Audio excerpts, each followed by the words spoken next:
آج کا پہلا موضوع یہ ہے کہ نبی کریم صلی اللہ علیہ وآلہ وسلم کی ذات اقدس نور ہے یا بشر ہے؟ قبلہ، یہ جو بحث امت میں چھڑی ہے، یہ عام طور پر یہ موضوع ہوتا ہے کہ نبی نور ہے یا نبی بشر ہے۔ تو اس حوالے سے میں یہ عرض کر دوں کہ نبوت یہ بشریت کے ساتھ خاص ہے۔ کوئی بھی فرشتہ نبی نہیں ہو سکتا، بے شک کوئی بھی حور غلمان نبوت کے منصب سے سرفراز نہیں ہو سکتے۔ یہ صرف اور صرف یہ شان اللہ تعالیٰ نے بشریت کے ساتھ جو ہے وہ خاص رکھی ہے۔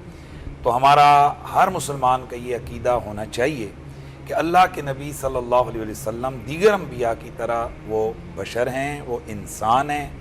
اللہ تعالیٰ نے ان کو بشر بنایا، انسان بنایا، لیکن وہ ہم جیسے بشر نہیں ہیں، بے شک وہ عام لوگوں جیسے بشر نہیں ہیں، وہ افضل البشر ہیں، بے شک وہ بے مثل و بے مثال بشر ہیں۔ بے شک ہم ان کو کسی طور پر بھی یوں نہیں سمجھا سکتے کہ نبی ایسا بشر ہے، کیونکہ وَكُلُّهُم مِّن رَّسُولِ اللَّهِ مُلْتَمِسٌ غَرْفًا مِّنَ الْبَحْرِ وَرَشْفًا مِّنَ الدِّیَامِ۔ تمام کے تمام انبیاء مل کر بھی رسول اللہ صلی اللہ علیہ وسلم کی ذات کا مقابلہ نہیں کر سکتے۔ علم ہو، فضل ہو، کرم ہو، سیرت ہو، صورت ہو، ہر اعتبار سے ہمارے آقا صلی اللہ علیہ وسلم سب سے فوق ہیں، سب سے اعلیٰ، سب سے افضل، سب سے زیادہ شان والے ہیں۔ تو یہ کلیئر ہے اور اس پر تمام اسلامی مکاتب متفق ہیں کہ حضرت محمد مصطفیٰ صلی اللہ علیہ وسلم آپ بشر ہیں اور کامل بشر ہیں، ہم جیسے بشر نہیں۔ متعدد آیات قرآنی اور خود پیغمبر اکرم کے بیانات اور تجربات سے قطعی طور پر ثابت ہے کہ پیغمبر اکرم بشر ہیں، اس کا کوئی انکار نہیں کر سکتا۔ ٹھیک ہے، بشر ہونے میں کوئی شک اور شبہ نہیں ہے، لیکن بشر اور بشر میں زمین آسمان کا فرق ہے۔ بشر اور بشر میں بشر اور بشر میں بعض لوگ شر ہیں، بشر نہیں ہیں۔ جی ہاں، اور بعض لوگ بشر ہیں۔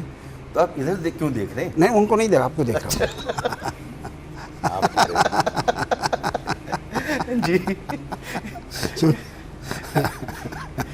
تو بشر اور بشر میں زمین آسمان کا فرق ہے۔ انہوں نے بہت خوب فرمایا کہ نور بھی ہیں۔ اچھا، نور کو خوب غور کریں، اچھی طرح دقت کریں، یہ بیان تھوڑا سا مختلف ہوگا جی حقیر کا۔ نور سے ہمارے اذہان جو مانوس ہیں وہ فزیکل نور، اس ہم سمجھتے ہیں نور سے یہ، جی جبکہ نور کا معنی اور مفہوم حقیقتاً اس سے بہت وسیع ہے۔ ٹھیک، فزیکل نور کو بھی نور کہا جاتا ہے تو اس کی حقیقت نور کی وجہ سے۔ حقیقت نور کیا ہے؟ الظاہر لنفسہ والمظہر لغیرہ۔ واہ، ہر وہ چیز جو اپنی ذات میں تو ظہور رکھتا ہے، دوسروں کو بھی ظاہر کرے، ماشاء اللہ، اسے کہتے ہیں نور۔ اس کو بھی اسی وجہ سے کہتے ہیں۔ ٹھیک ہے، تو اس بنا پر حضرت پیغمبر اکرم صلی اللہ علیہ وآلہ وسلم اس کائنات میں اس سے بڑھ کر کوئی پرنور وجود ہے ہی نہیں۔ حضرت پیغمبر اکرم صلی اللہ علیہ وآلہ وسلم سے بڑھ کر کوئی پرنور وجود ہے ہی نہیں، اس لیے وہی ہے الظاہر لنفسہ والمظہر لغیرہ، اور اس میں کوئی شک و شبہ نہیں ہے کہ وہ بذات نہیں ہیں، بے عطاء خدا ہیں۔ اب بات ہم یہیں سے آگے شروع کرتے ہیں۔ اگر اپنی میں وضاحت کرنا چاہوں تو دیکھیں، قرآن مجید میں جب دونوں چیزوں کا ثبوت ہے تو کسی ایک چیز کو ہم اس طور پر نہیں ثابت کر سکتے کہ دوسرے کی نفی ہو جائے۔ ٹھیک، اگر ہم کسی ایک چیز کو اس طور پر ثابت مانیں کہ دوسرے کی نفی ہو رہی ہے تو پھر تو ہو ہی نہیں سکتا نا۔ تو لا محالہ ہم دونوں معنوں کو اس طور پہ لیں گے کہ کسی ایک کی نفی نہ ہو، کہ حقیقت بشریت بھی موجود رہے اور حضور صلی اللہ علیہ وسلم کی ذات اقدس میں نور بھی موجود رہے۔ یہ ایک انصاف پر مبنی تقاضا ہے، اور اہل سنت والجماعت میں یا جس مسلک سے میں ہوں، اسی طرح سے اس معاملے کو لیا گیا ہے کہ اللہ کے رسول صلی اللہ علیہ وسلم بشر ہیں، جیسا کہ ہم سب کا اس پر اتفاق ہے، اور قرآن مجید میں انہیں نور بھی کہا گیا ہے۔ اب وہ نور اس طور پر ہے کہ بشریت کی نفی نہ ہو. وہ نور ہدایت بھی ہے، نور علم بھی ہے. حضور صلی اللہ علیہ وسلم کو اللہ تبارک و تعالیٰ نے جس معنی میں نور عطا فرمایا اس کا انکار ہم نہیں کرتے. ایسے نور ماننے کو ہم منع کرتے ہیں جس کی وجہ سے بشریت کا انکار ہو جائے.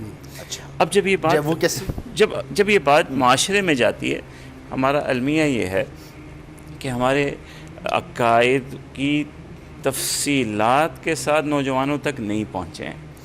اگر ہم اپنے عقائد کو تفصیلات کے ساتھ اپنے نوجوانوں تک پہنچا دیں تو ہمارے اکثر اختلافات ختم ہو جائیں. اب یہی بات اگر تواتر سے کہی جائے کہ حضور صلی اللہ علیہ وسلم ہم سب کے یہاں بشر ہیں اور قرآن میں کہا گیا ہے، تو لوگوں کو یہ سمجھنا آسان ہو جائے گا کہ وہ نور کی اس طور پہ تعبیر نہ لیں کہ بشریت کا انکار کریں، یا حضور صلی اللہ علیہ وسلم کو اگر کوئی بشر کہے تو انہیں معیوب نہ لگے.